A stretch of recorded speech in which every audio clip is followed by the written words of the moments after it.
Nothing hits like a old school mixtape of your sister's band from a hacker living in a sketchy alleyway. We got cryptic chess games. Daniel and Helen hit us with that heavy Mulder and Scully vibes because the truth is out there. And the guy who was following Charlotte on the train is popping up everywhere like Cecil Stedman's from Invincible. And Juliet finds out that no good deed goes unpunished in the mines. Welcome to Real Enigmas and Theories. Tap that like and hype on your way in, and let's get right to the cook-up. Now, the Juliet who knew Knox, Shirley, Walker, Solo Jimmy, and everybody else she left behind in Silo 17 may already be gone. She might not be gone to Shirley and them, but she doesn't remember any of her life with those people. And if the memories that created Juliet have been removed, then who exactly are we looking at? I mean, it could be just a matter of her being off the meds for a little while and then her memories will naturally start to return. But Dr. Sirkovich didn't explain it like that. He said that you pretty much have to go in there and rewrite the memories. So I'm wondering how this is all going to play out for Juliet. Now, in my previous videos, I said that the memory drug is one of the main operating systems of the silo. We know that it existed in the before times with Charlotte. Salvador Quinn used it in the water. Camille is using it on Juliet. And now the voice in the vault either wants vitamin D placed into the water supply or kill Juliet. And even in the before times, Daniel seems to be okay with Dr. Amnesia messing around in his sister's mind to erase a tragedy of losing her squadron. I don't know why Daniel was cool with that. I've been scratching my head since I seen him accept it. I know I want to retain all my memories, the good and the bad, because that's what literally makes me who I am. And that gets into a philosophical question that goes deeper than whether somebody would erase painful memories to survive. Our memories hold relationships, our decisions, our failures, our grief, our love, and every experience that taught us who we are. The body carries us through life, but the memory gives that life meaning. So when the memories disappear, the body may survive while the person built through those experiences no longer exists. Now, Knox and the people from the down deep still know Juliet. They love her, and they remember everything she fought for. They remember her fixing the generator before she became sheriff. They remember the people that they lost together and all of the moments that built those relationships. But now when Juliet looks back at them, she's looking at them without any memory of that history. And it's almost like they're standing in front of someone with Juliet's face while grieving the Juliet that they actually knew.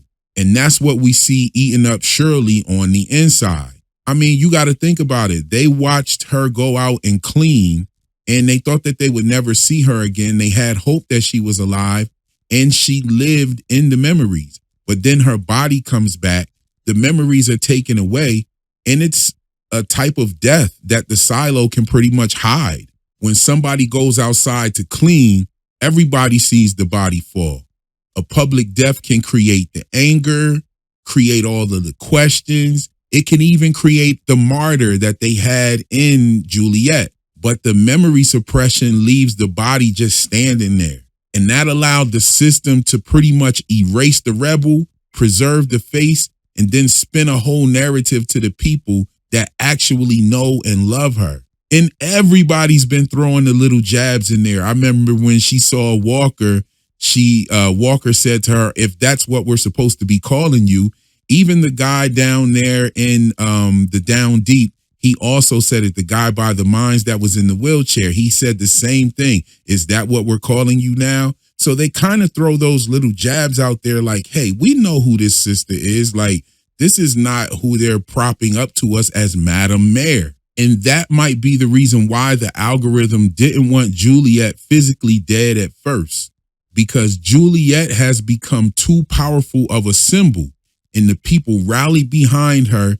And now with the situation in the mines, they can turn her into that martyr and spin the narrative. And Camille is a cold-blooded piece because she's down to clip Juliet, everyone in the mines, and probably had something to do with Orla Kent being that she works in the supplies where they had the vitamin D plus. And that vault voice straight up told Camille that it picked her because of her ability to lie, which indicates that the silo isn't just tapped into the surveillance system. And it most likely gets deeper than that, but we'll talk about that in a minute because this episode gives us a different side of Robert that we have to talk about.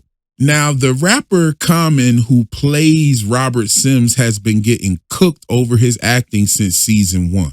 People been saying that he sounds like he's reading his lines from one of those old computer screens in IT. But Robert Sims is also a man who has spent years cutting himself off emotionally. I mean, not Common, but the character Robert Sims. I mean, he did work under Bernard, and the term janitor doesn't mean that this man walked around in the silo with the mop bucket. I remember him explaining the whole janitor thing and everything having to do with his father in season 1. And now it's really starting to hit harder. He's done it all. He's watched people get sent out to clean. He's hunted relics. He's interrogated people. He helped maintain a system that requires him to treat humans like there's some sort of paperwork, like he doesn't even really care. And so to me, his character never really needed this huge emotional wingspan. And Common has not been too bad if you ask me. But this episode right here lets us see the man beneath the henchman finally come through. And we definitely saw that emotion when Juliet shows up at his son's school, and then again later in the episode with his conversation with his wife Camille. When he realizes that Juliet cannot remember her father, her friends, the people that loved her, he starts to reflect on his own family. And Robert already knew what the drug could do. He offered it to Patrick Kennedy so that Patrick would forget his wife.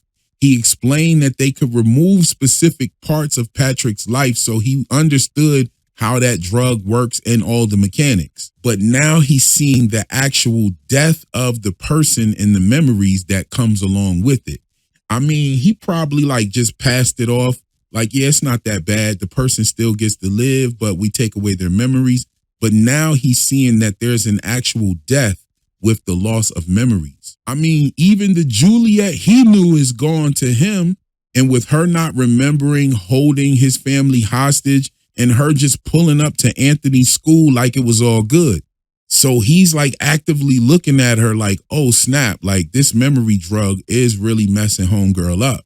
And that's why he goes to Camille and starts talking about spending more time with her and creating memories. Robert realizes that memories can disappear faster than the people who made them. I mean, and even look at it from Camille's side. Imagine being forced to erase your child's memory so that the child can physically survive. Your son gets to live, but he no longer remembers you.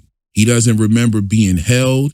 He doesn't remember the conversations, the jokes, your protection, the love that you had for him. He doesn't remember anything. And I'm sure that it works faster on children than it works on adults because adults have much more memory. So you carry this whole entire relationship while the other person doesn't even remember it happening. But it's not like she's a normal parent that grew up on the outside world like the world we live in. And I'm sure that a parent who knows nothing about how life was before the silo could actually view that as the ultimate sacrifice. The child's body survives, even though the shared relationship dies. Meanwhile, us watching the show on Apple TV from our living room with snacks and drinks, we see it as a psychological murder without consent.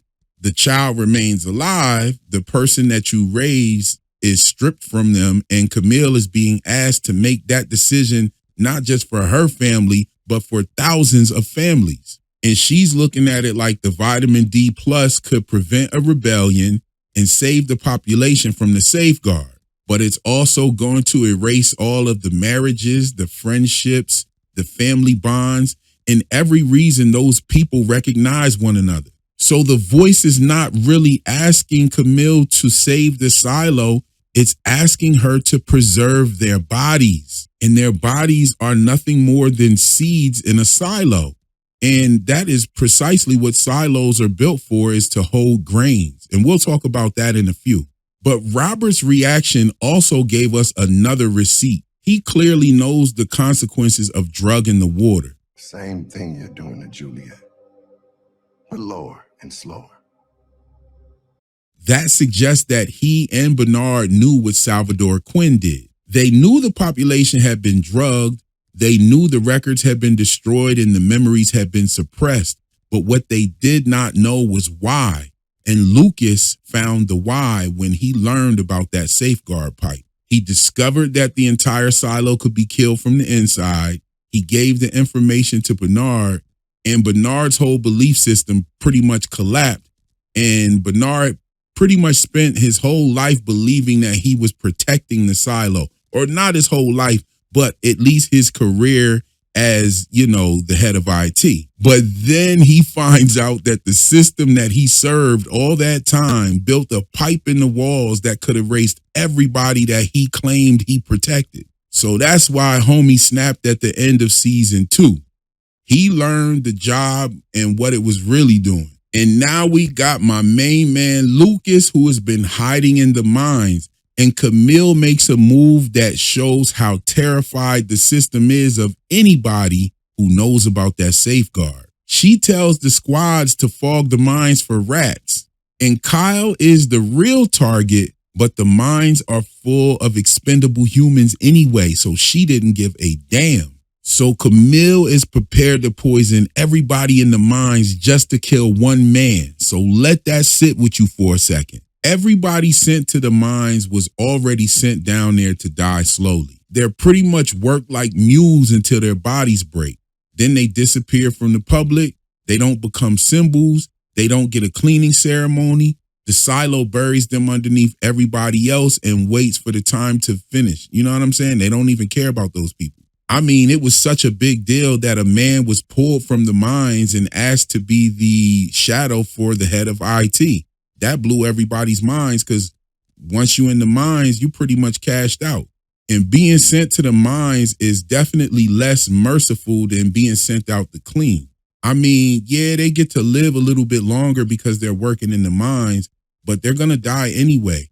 And a cleaner dies in public and a miner is erased where nobody can see them. So at least like the person that's sent out to clean, if they do happen to walk over the hill, they're going to be remembered forever. And when you think about it, the silo was probably going to be erased of their memory of Juliet walking over that hill anyway. But when she came back, that threw a whole nother monkey wrench into the plan.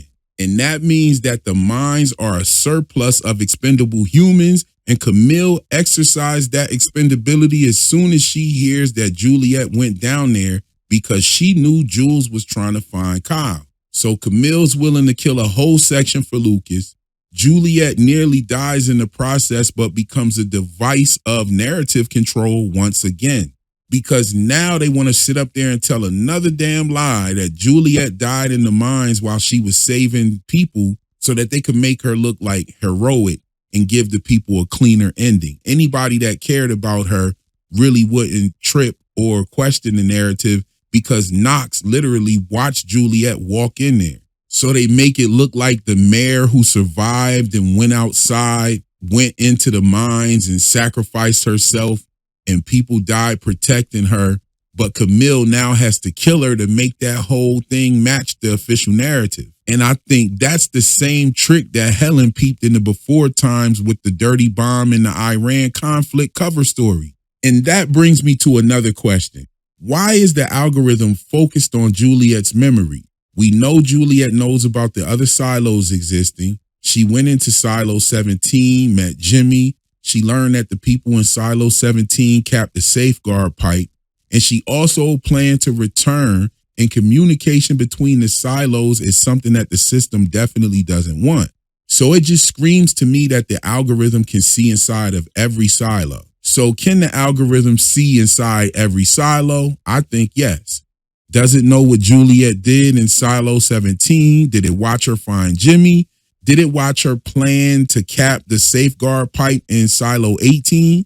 Because her and Jimmy was looking at the blueprints and he showed her exactly where the safeguard pipe was. So she knew that as well.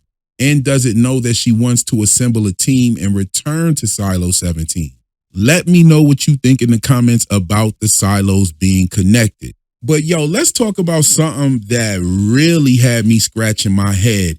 And it's when we get that crazy line about the vault reading Camille's cortisol levels as soon as she spoke. Yeah, I mean, she just starts speaking and it cut her off. And it was like, judging by your body motions and your cortisol levels. I'm like, cortisol levels? How does it know her cortisol levels? I mean, a normal microphone can analyze your voice tension, your hesitation, your breathing pattern.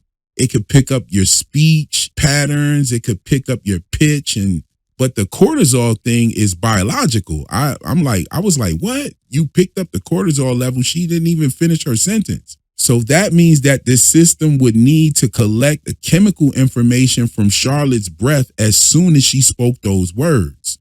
And this was not a throwaway line, just something that they threw in there at all.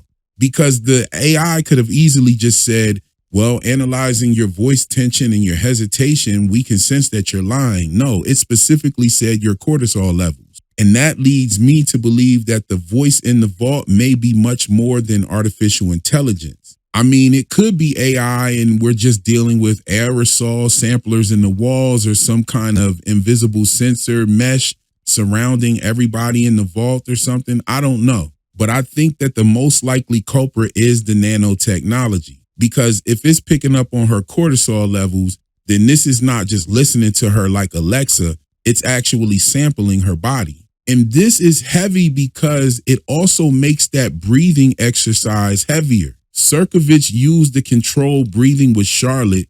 Camille used the controlled breathing with Juliet. And on the surface, it kind of looks like therapy. But underneath, the controlled breathing gives the system cleaner samples if it can actually pick up those levels. Deep breaths create more moisture, aerosols, chemical markers, breathing rhythms. And if they're, extracting it, it's actual stress data. I mean, I don't know. I could be just reading too much into it. You let me know what you think. Did that line about the voice reading the cortisol levels stand out to you? Let me know in the comments. Now let's get back to that safeguard. Why would the creators of a shelter build a pipe capable of killing the entire population? The shelter is supposed to protect the people from the toxic world outside, but the safeguard seems to be a device to exterminate bad seeds. And that means the silo was never designed around simple human survival alone. Maybe the founders feared that one silo would become infected or contaminated with something, and that was just a failsafe. I mean, you do have the syndrome, and then I did see the sign in the infirmary that suggests efforts to stop some sort of disease. You could see the sign right here. But a silo is where grain is stored, and grain is seed, and that makes the silo title even hit harder for me. The people inside might not just be sheltered survivors, they might be seed stock for the future. The silo preserves human life in a way that a grain silo preserves the seed for the next planting. And if the silo controls reproduction, birth control, marriage positions, and movement, then it's likely managing what kind of people survive to that next cycle. So the silo may be a human seed vault, and we'll touch a bit more on that a little bit later in this video. But let me know if I'm earning your likes and hypes in the comments. Please share this video to somebody that watches the show. The algorithm hasn't been too kind to me lately, and I don't want the information in this video to be siloed from the people who are into this type of analysis.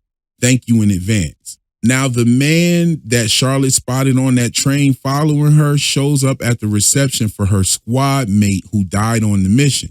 And he can be seen speaking with the man after the father talks about losing his son. He goes over and talks to Daniel for a minute, and then he goes to talk to that strange man. This dude is also who showed up at the clinic when Helen went to visit Charlotte, and Charlotte had her recollection from seeing Helen's notebook. The same man also appears at Helen's workplace right before she got fired. So Charlotte was never being paranoid at all. And the hacker also gives us another clue through his vintage equipment. Charlotte's team stripped that updated technology out of their aircrafts, and they replaced it with the outdated systems so that they could stay off the compromised digital platform. The hacker used an old cassette tape to document the audio from Charlotte's squad failure. and the silos are also filled with outdated machines. So these founders might have built an analog bunker because the threat lived in the digital world. And I think that the AI took over at some point and may have become rogue. Then it took control over the analog bunkers and used those same systems to control everybody else. I mean, that's just a theory that I've had. Now let's talk about this hacker scene with the magnifying glass out, because the writers cooked a full course symbolic meal in a few minutes. Like, it's crazy. Check this out. So Daniel and Helen are driving around to meet one of Helen's hacker contacts. And Helen initially says that the house is on King Street, but then she gives her notebook to Daniel and he says the correct address, which is 112A Kane Street. Now, this part might not necessarily be related, but it definitely made me think of when Charlotte looked at Daniel and called him Donald. And Helen remembers that the street begins with a K, but she pulls King instead of Kane. I'm not saying that she's going through any memory drugs. I wouldn't be surprised if the water's already drugged in the before times, but I don't think that's what that is. I think that they just did that for us to pay attention to it. Now, the number 112 functions like 911 in most places outside of America. And Helen and Daniel are driving toward a hacker during a hidden emergency while investigating whether the official Iran story is false. And the address that they're headed to is an emergency number signal, 211. It's almost like other countries' version of 9/11. Then when you listen in the background, Ship to Wreck by Florence and the Machine is playing in the car. And that stuck right out to me. I mean, the obvious, the silos are humanity's ships, and Silo 17 already showed us what happened when one of those ships wrecked. So Ship to Wreck by Florence and the Machine was pretty much a dope choice. But this whole hacker scene gets even deeper. Before they reach the hacker's door, Daniel and Helen walk through a sketchy alleyway and they pass by this sign that says "Keep Clear." And that immediately connects to cleaning. The cleaner goes outside and clears the camera so that everybody in the cafeteria can keep seeing this approved image on the monitor. So the system needs that lens kept clear. Then the point of view changes to the hacker's surveillance camera. And that's the same angle that we get in the cafeterias. They're watching the outside camera. Now, we can't see Daniel's face at all, but we see Helen knocking on the door. And we see Daniel's feet make two steps. One of them lands on the drain and the other one lands on this here access plate. But both of those things lead underground. Both of those things are underground items, and he steps on them after passing past this sign that says "Keep Clear," and now they're in the view of a camera, just like a person going out of the silo to clean. Daniel is pretty much walking across hidden systems while being watched through a camera. And this is a symbolic, inverted visual of the cleaning ritual being shown to us by Daniel. And the part that really sets it off is that the hacker asked for Daniel's congressional badge. He wants to make a copy of it in exchange for the information, and that connects the whole symbolic section back to Juliet's sheriff's badge and how it keeps getting mentioned while her identity is being erased. One badge is copied before the silos, and then the Juliet's badge is being traded in the silo. What the writers and the showrunners are doing here is giving us a symbolic ritual being played out in a different vessel. Now, this is where this whole segment with the hacker starts even getting crazier. When they reach the hacker, his computer is open to a form titled "The Abyss Mass Whale Deaths. What Really Happened?" Now, I had to freeze on this picture of the form real quick. And the people on the forum are debating military testing, sonar, underwater acoustic weapons, electromagnetic frequencies, ocean floor resonance. They're checking the underwater volcanoes, HARP style experiments, and they also talked about extraterrestrial technology, which has definitely been one of the main themes or theories going far for season 3. And all of that to me plugs right to the Dirty Bomb cover story. You got the official explanation on the surface, and then the military technology or something non-human underneath. And the abyss in the title also mirrors the silo. One is under the ocean, the other is hidden underground. Now let's take a look at their names too. You have Leviathan Hunter, and that is hunting a monster in the deep. You also have Red Pill Fisher, who is fishing for hidden truths below the surface. I mean, all this was symbolically and deliberately put there. These people are pretty much searching underneath for the explanation that they were handed. And the people looking underneath the story are already being watched because the hacker that they visit receives a message saying, "I'm being tracked. You?" So another hacker is telling them that they're being tracked, and they're asking him if he's being tracked.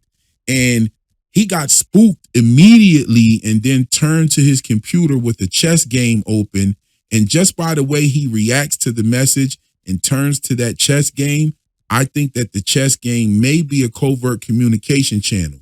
And that chess game actually takes this whole segment and the symbology way deeper than I even thought it was going to go. Check this out.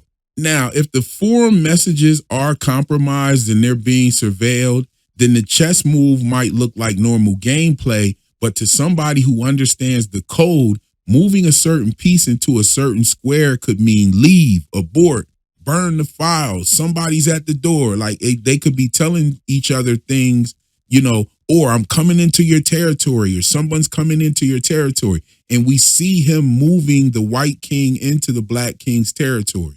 Now, in my opinion, he really has the upper hand in this game. I mean, he could move. He's got several moves that he's got the upper hand, and the other king is pent. But it could still mean some kind of double meaning or conversation that is, encoded. Also, we want to peep these usernames. The white player is X-File 1013. And an X-File is what fans of the show X-File call themselves. And the 1013 is connected to 1013 Production, Chris Carter's production company behind the X-Files. Chris Carter's birthday was October 13th, so he named his company 1013. You got this guy that's playing the chess game. His name is X-File 1013. Now that username is screaming government conspiracy, secret files, surveillance, hackers, alien technology. The truth is out there. And hold on, the connection definitely keeps going. The other player is Bigfoot Lives. And Bigfoot represents hidden creatures, witnesses that nobody believes, and something cryptid. So the chess match itself is literally conspiracy truth playing against cryptid truth. And this entire scene is filled with people searching for information hidden beneath the approved narrative. They're there to hear the audio from the failed mission. And the people in the forum are investigating the situation with the whales, and they're not believing the story that the government has put out about the whales. And I'm betting that all of it is actually connected to that same cloud that took down their planes. Probably had something to do with the ocean and all of those whales dying like that. And this is the second time that I have spotted that season 3 is hidden a beloved television show inside of the story. If you spotted any, let me know. First, we got the Will and Grace connection from my last video. Now we have the X-Files hidden in the chess game. That gives conspiracy, hackers, aliens, hidden government projects, forbidden truth. And the Will and Grace gave us law and design, with him being a lawyer, her being an interior designer, and the silo literally being built on law, with the judicial and the sheriff's department, IT, and the design. I mean, look at the ceilings, the steps, the spiral, everything. The law and design is going all through in the entire silo. It's what it's built on. And now that chessboard leads us back to that King Street mistake that Helen said in the car. Now we see the chessboard, and the piece that is being moved is the king. I mean, let me know what you think about my X-Files connection in the comments. I know that some people thought my Will and Grace connection was a bit of a reach, even though it totally fits. But the X-Files connection is right there in your face. And then it's tied to the word king, which makes me remember how Billings is being tasked to rewrite the pact. Because once we get with that, we're dealing with the Silo's version of scripture being rewritten like it's the King James Version and William Shakespeare. Just bear with me for a second. First off, bro is going through it right now. His wife is one of the outsiders. He's searching for a missing person. The government structure is pretty much falling apart. Now he's being tasked with rewriting parts of the pact, which is the Silo's sacred text. And they don't know which rules came from the founders, and they do not know which sections were added after the rebellions either. So another rebellion has happened, and now you got somebody adding and taking things or just simply editing the pact again. Now Billings has to decide what remains and what gets removed, and his name fits that assignment. A billing is an accounting process that he has to do with a shaking hand. And I do remember his symptoms were disappearing when he stopped taking the herbs, but this brings us back to King Street. There's a long-running theory that Shakespeare had a hand in writing the 1611 King James Version Bible, the Psalm 46 theory. Shakespeare was around 46 years old when the King James Version Bible was published, and it was finalized around his 47th birthday. Now, the 46th word from the beginning of the Psalms book is shake, and the 46th word from the end of Psalms is spear. Now, there's no solid historical evidence proving that Shakespeare secretly wrote that section, but him being 46 and the words in Psalms being encoded with his actual name is pretty wild and hard to ignore. Not to mention the completion of the KJV was around his birthday, his 47th birthday. And the symbolism tied around the number 47 is everywhere in Hollywood lately. But symbolically, it works for what Billings is actually doing. We have the king floating around through that whole hacker scene, them driving to there, him moving the king when they get there. We have Billings rewriting Silo's sacred text and his hand shaking when he writes those words. I mean, he was the dude where they showed us his hand shaking. That even kind of connects to From, because we have a character named Boyd in From, and he's a sheriff and his hand always shakes. There's also a 47 connection in From and a 74 connection. And even a priest in the show says that they're rewriting or writing an extra chapter for the Bible, just like Billings is rewriting the pact. I mean, there's a bunch of connections to this show. You have the Victor character, who is just like Solo Jimmy. He's been there for a long time. He has secrets. He's withholding information. I mean, the list goes on and on. I actually have a bunch of notes from me watching Silo and all of the different comparables to From. But I mean, we have this whole Billings rewriting the sacred text, a shaking hand. We have King Street, a sacred document, and hidden authorship as well. And people read the King James Bible without knowing all of the translators, editors, political decisions, the institutional influence behind the final text that everybody reads. And the residents of the silo read the pact with even less information than most people have about the Bible. And they treat it as sacred law while having no clue about how many leaders edited, what events even caused the changes, or whose agenda was entered into the book. And now Billings is becoming one of those hidden writers. 300 years from now, people could read his words as if the founders wrote them, and they would never know about his wife being one of the outsiders standing inside his home while he decides what becomes law. And even 5 years from now, everyone in the silo, including Billings, will have forgotten that he edited the pact if they get that vitamin D plus in the water system. But it is kind of messed up that he found Orla Kent down there, because she was a little fiery character. I mean, I liked her character in the pushback that she was giving the men in the that was working the mines and stuff like that. I kind of liked her character. I wanted to see more of it. It's kind of sad that, you know, we getting to see her body this episode. Now, let's move right along. Let me ask you a question. Have you ever noticed how the silo has a very diverse phenotype structure? Now, we know the silo controls reproductions. Couples got to get permission to have children, and the marriages are sanctioned. Birth control is managed by the system. You have medical officials who decide who is allowed to reproduce and who is blocked. And that means that the silo controls memory and who gets to make more people. Now, 300 years is around 12 to 15 generations. And a closed population would experience a massive amount of mixing over that time if everybody was just allowed to just procreate naturally. Now, that would not automatically make everybody in the silo look the same, because human phenotype is a little bit more complicated than that.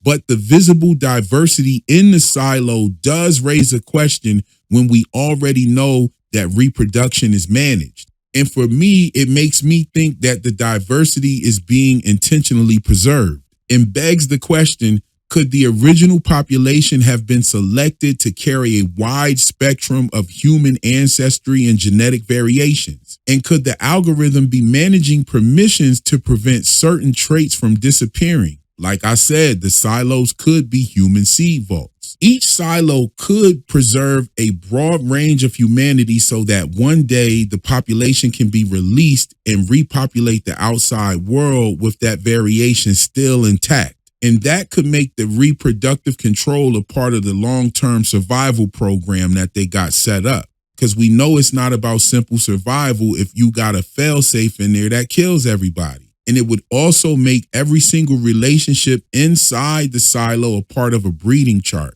Residents think that they're falling in love and getting married and requesting children, but the algorithm could be looking at the compatibility, the skills, the stress pattern, the obedience and resistance of the long-term population outcome. Like, they don't want a bunch of disobedient people being born in the silo, because the people see families that they love, but that vault voice, it just sees some data. That's why it doesn't care about the memories.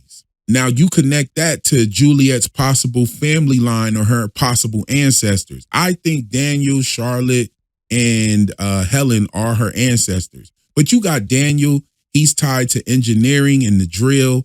Helen is an investigative journalist who refuses the official story every single time. And then you have Charlotte, who's brave, suspicious, and she's pretty much willing to risk her life to find out what the truth is. I ain't gonna lie. She was willing to risk her brother's life too, because she got him wrapped into this by sending that reporter to him. You have Hannah, Juliet's mother, who was a flame keeper. She questioned the system and uncovered forbidden information as well. And Juliet, she pretty much carries all of that: the mechanical genius, the courage, the curiosity, the resistance, and the ability to make other people question things as well. What if those traits in the people kept resurfacing across 300 years, and that's what kept causing the rebellion? And the silo can destroy the records, it could ban the relics and drug the water, but it can't completely erase the traits that are carried through the people's bloodline. And just like Dr. Sirkovich Amnesia said, memory exists in the body. Maybe that goes further than Juliet remembering just one event. Juliet might not remember Knox, but she keeps moving in the same direction of truth. And Knox pretty much says that in this episode. And that could be why the algorithm or this vault voice is so threatened by her, because even Bernard told her that she wasn't supposed to be born. And if she wasn't supposed to be born, her not being born was a part of the algorithm system. I mean, Bernard telling her that she wasn't supposed to be born. Imagine somebody telling you that. It reminds me of that picture floating around on the internet of the baby came out the womb with the birth control in his hand. Juliet pretty much might be what the system couldn't breed out. And that changes the entire purpose of the silo, because the algorithm may be preserving humanity for eventual repopulation, like the Cabbage Patch Babies. Now, if you haven't heard me talk about the Cabbage Patch Babies or the Cabbage Patch Kids, check out some of my other videos from The Changeling and Severance. You can also tune into the live stream pre-games before each episode of Silo, because we do talk about that kind of stuff in there as well. If you're there, just remind me, say, hey, what about the Cabbage Patch Babies in the next live stream? We'll get right to it. Anyway, each silo could function as a living seed vault. People are stored, paired, monitored, tested, reset, and observed across generations. Memory suppression controls cultural development because memory suppression controls cultural development because who needs memory if we only need the body? Some have their memories reset and some are completely removed. And some of these people are never even born to begin with. So here's a couple questions before I let y'all go. Do y'all think the algorithm can see into all 50 silos? Do you think that chess game was a covert communication system? Do you think the X-Files username points to aliens, government tech, or something hidden under the Iran story? Do you even think that they were connecting that to this show, like they did with the Will and Grace thing? And do you think the silos are less likely to be shelters for the humans or more like human seed vaults? Let me know what you think in the comments. I definitely want to know your thoughts on this episode and have the discussion. I think this was one of the best episodes so far, and I think it's going to get hotter as we move forward.